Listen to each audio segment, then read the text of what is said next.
Let me say 3 ways that this story of David and Goliath is parallel to the Christian church in your life today. 3 ways in which it parallels. Number 1, in this story of David and Goliath, Goliath himself is society, and David is the church. Please think of it in those terms. Goliath represents everything that's opposed to God, society, culture, the world. And David represents everything that is about God, the church. And in this representation, you must understand, you are David. You're David both as being the church, you're David both as being in the minority. You're David as both being insignificant and small and weak. But yet you're faced with this giant called the worldview, culture, humanism, materialism, consumerism, and so on and so forth. If you're born again, you are 1 in 4 in this nation. That puts you in a vast minority. If you're born again, if you're a Christian, the media does not support your viewpoint. If you're a Christian, the school systems are not going to support biblical truth. Doesn't mean they're opposed to it either. That's just not where you're going to find it. If you're a Christian, the TV is one of your greatest enemies because it is going to tempt you in every single way.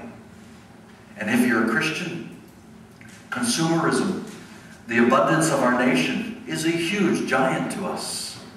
And it's either beating us or we're beating it.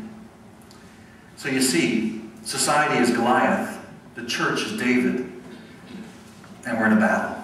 The second parallelism I see is Israel's reaction is common today. Notice in this story, you've read it, and I can't read the whole thing, this is just too long. But Israel is this army on one mountaintop, and the Philistines, led by Goliath, is another army on another mountaintop, and there's a valley, okay? And in this valley, Goliath walks down for 40 days and 40 nights and shouts up at the Israelites and saying, hey, you come kill me, we'll all be your slaves. If I kill your best man, you become our slaves. And Israel shrinks back in dismay and terror. He's 9'6". I can't blame them. Just think of a 9'6", 10-foot basketball hoop kind of guy. Big, and I'm going to say hairy and ugly just to magnify it a bit more.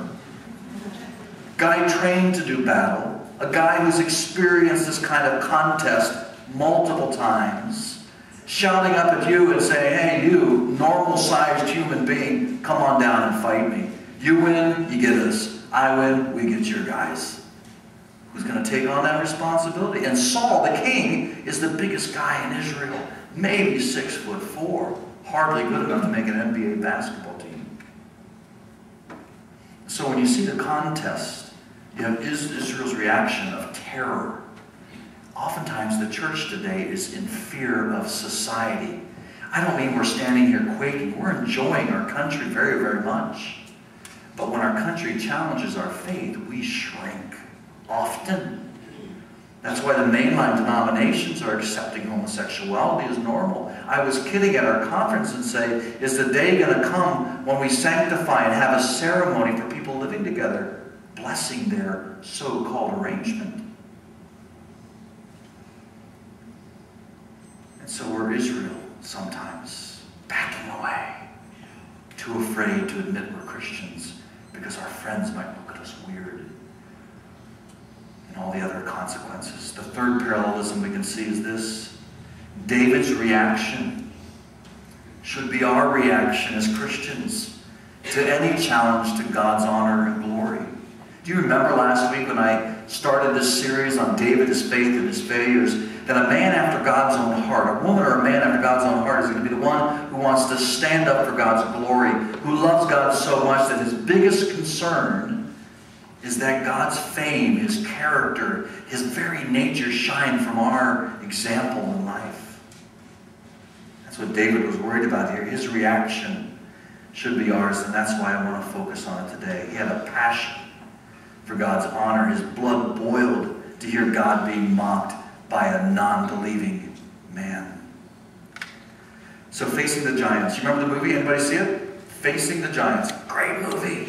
Christian, it's football, and it's not about the Browns trying to face the Steelers, is it? Huh? In this wonderful movie, the storyline's great. You have this coach of this Christian school, and he's feeling so defeated. He has a losing team every year, and the best players, when they're getting ready to go to their senior year, go to another school so they can win and maybe get into college with their football skills.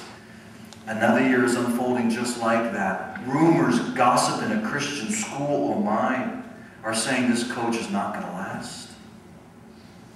And he's paralyzed.